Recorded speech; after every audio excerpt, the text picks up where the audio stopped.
quero fazer aqui alguns comentários sobre essas medidas que o governo do Estado anunciou no dia de hoje, o decreto que restabelece o regime de 8 horas da jornada dos servidores administrativos e também do projeto que enviou para esta casa do Plano de Demissão Voluntária, o PDV.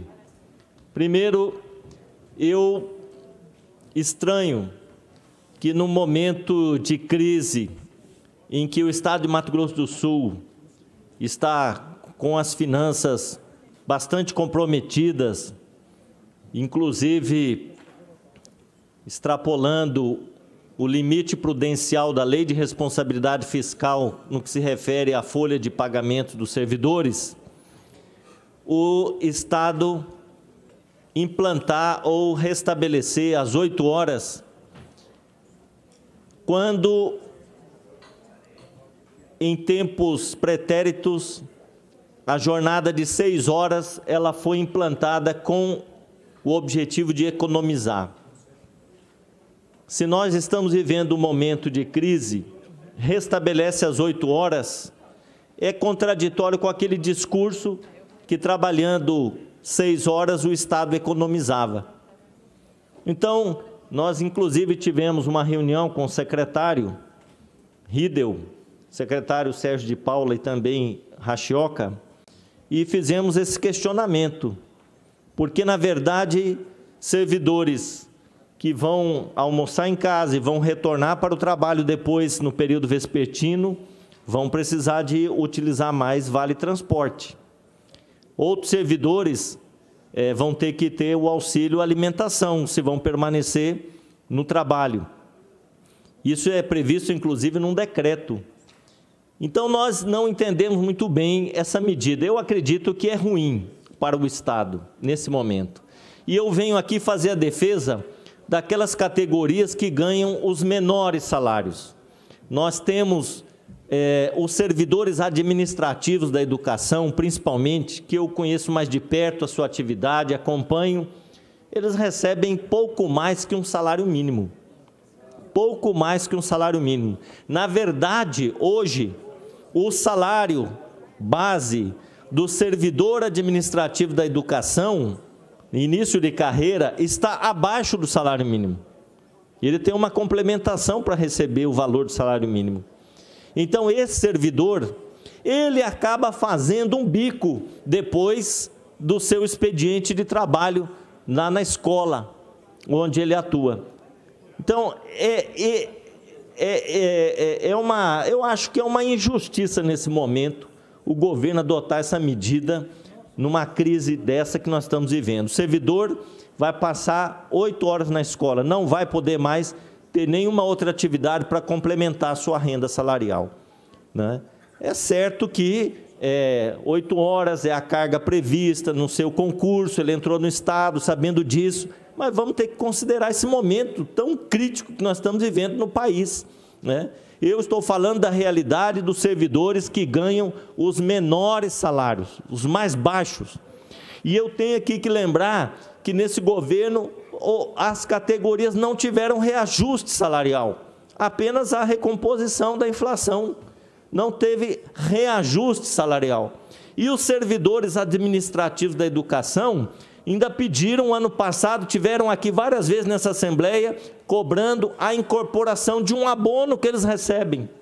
Nem isso não foi concedido, né? A incorporação do abono no seu salário. Portanto, salários defasados, momento difícil como esse, restabelecer as 8 horas é tirar a possibilidade de servidores que ganham os salários mais apertados do Estado de ter uma complementação, né, uma outra atividade que possa ajudar na sua renda familiar.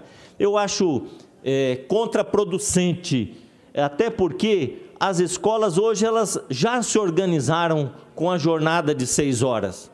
Né? O servidor chega na escola de manhã, limpa a escola, faz a merenda, né? Depois que termina as aulas, ele já deixa a escola em condições para o período vespertino antes de ir embora. Então, não tem prejuízo para a escola, né? essa jornada de trabalho. Então, eu acredito que nós vamos ter servidores insatisfeitos, né, por não ter o reajuste salarial, ainda por ter que trabalhar 2 horas a mais, e ainda muitos que vão ter que voltar para sua casa para almoçar, voltar para o trabalho, ainda esse deslocamento, esse transtorno na sua vida. Então, eu faço aqui, né, quero deixar bem clara a minha posição, né, o governo tem a prerrogativa de fazer esse decreto, restabelecendo as 8 horas, mas, na minha avaliação, é contraproducente, é ruim, inclusive politicamente para o governo, nesse momento, acho que é um tiro no pé, né? E a questão do PDV, aí eu falo para os servidores, né, públicos, acho que é uma fria entrar no PDV, né? Porque nós estamos vivendo um momento em que a fila de pessoas pedindo emprego é grande, quilométrica, né? O mercado de trabalho está muito fechado aí fora, né? As pessoas estão desesperadas, na verdade, atrás de emprego. E quem tem o seu cargo, né, no serviço público, concursado, efetivo, tem que pensar 10 vezes em abrir mão, né, do seu cargo no Estado, pedir o PDV, vai ter uma remuneração aí que é ilusória, Eu não conheço ninguém que pediu o PDV que ficou feliz depois, né? Todos eles se arrependeram. As pessoas que eu conheço, que pediram PDV lá no passado, na época do governo, Wilson Barbosa Martins, etc., as pessoas se arrependeram amargamente, né? Porque o dinheiro vai embora, né? Faz um investimento, às vezes não dá certo, né? Abre ali um comércio, depois fecha e ainda fica sem um emprego. Acho que para os servidores não é uma boa opção. Sem falar que nós temos defasagem de servidores em algumas categorias.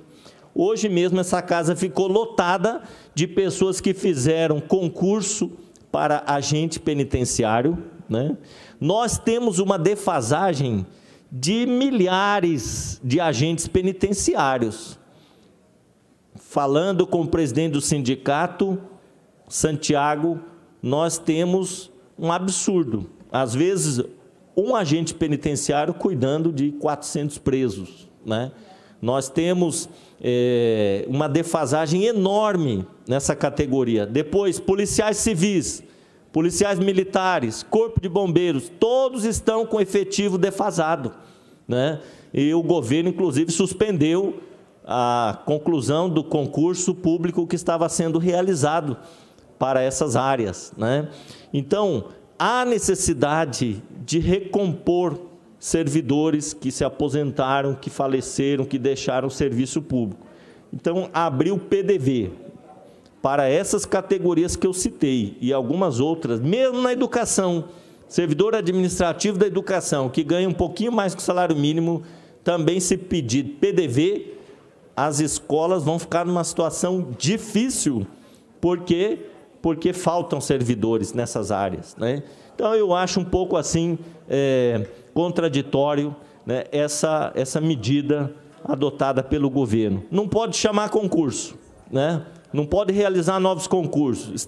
Extrapolou o índice prudencial da Lei de Responsabilidade Fiscal, mas também vai demitir servidores, colocar gente para fora. Então, quem vai sair prejudicada é a população. Essa é a minha posição, senhor presidente. Acho que nós temos que discutir muito bem esse projeto aqui na casa antes da votação final dele. Era o que tinha. Muito obrigado.